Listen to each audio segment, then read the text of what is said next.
सप्रेम जयशिवलाल, आता आली आपली मोर्चाची तारीख जवळ आली। उद्या 19 तारखेला आझाद मैदान मुंबई येथे प्रचंड मोर्चाचं आयोजन करण्यात आलेलं आहे।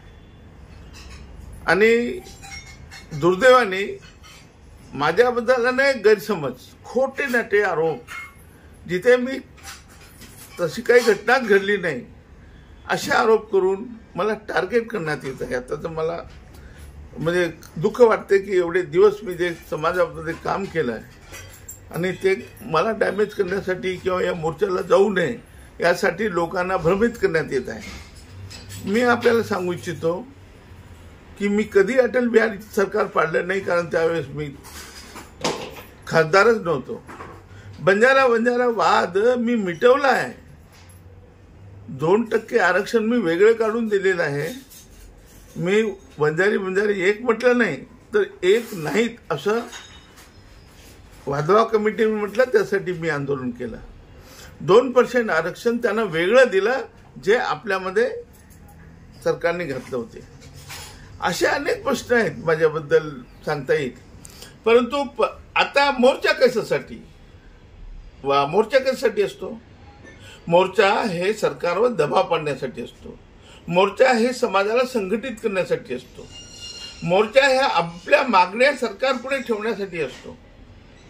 4 नोव्हेंबरला जी बैठक झाली त्यामध्ये जरूर माननीय मुख्यमंत्र्यांनी सांगितलं आम्ही समिती नेमू, आम्ही हे जातीचे दाखले देऊ, परंतु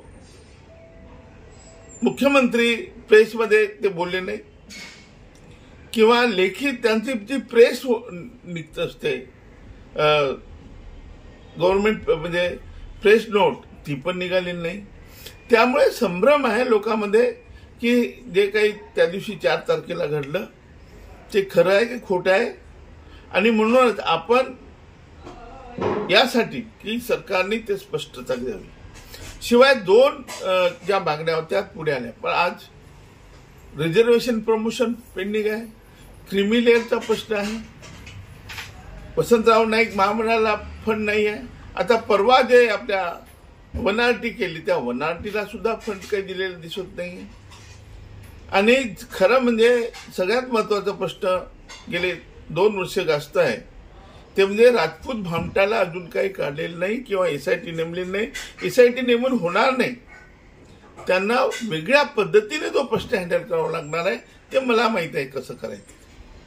एकंदरीत माझा जो अभ्यास आहे, मी जे गेले 20-25 वर्ष जे काही करतोय अभ्यास आणि लिहितोय, लोकसभेमध्ये मांडलाय, प्रायव्हेट बिल आणले आहे, ते एकच सांगतो आपल्याला की आरक्षण जे आहे बंजारा समाजाला पूर्ण देशात, तिथे नाही पूर्ण देशाच्या बंजारा समाजाला आरक्षण मीच मिळवून देऊ शकतो।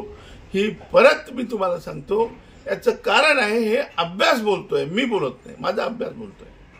आणि म्हणून तुम्ही या उद्या 19 तारखेला आणि निघा। आज बरेच लोक निघालेत, निघा, तुम्ही कन्फ्यूज होऊ नका। तुम्हाला लोक वाटेल ते सांगतील हे मोर्चा कॅन्सल झाला, लोक येणार नाही, मोर्चा कमी फार लहान होईल, काही होणार नाही। हरिभाऊ राठोड काफी आहे, 1 मॅन शो 1 मॅन आर्मी, तेव्हा तुम्ही काळजी करू नका, मोर्चा होणार। गेले 25 वर्ष मोर्चाच करतो मी, मोर्चा मॅन आहे, तुम्ही का काळजी करता? त्यावेळेस एवढंच होतं की त्यावेळेस माझ्यासोबत नेहमीच आपले संत शिरोमणी रामराव महाराज उभे राहायचे। आता सुद्धा पोरादेवीचा आशीर्वाद मला आहेच, पूर्वी होता। त्यामुळे निश्चितपणे तुम्ही या, आपला मोर्चा होईल आणि आपल्या मागण्या रेटून धरू, आपण आपल्या मागण्या मंजूर करून घेऊ, आपलं आरक्षण बंजाराला मिळेल। धन्यवाद। जय शिवलाल।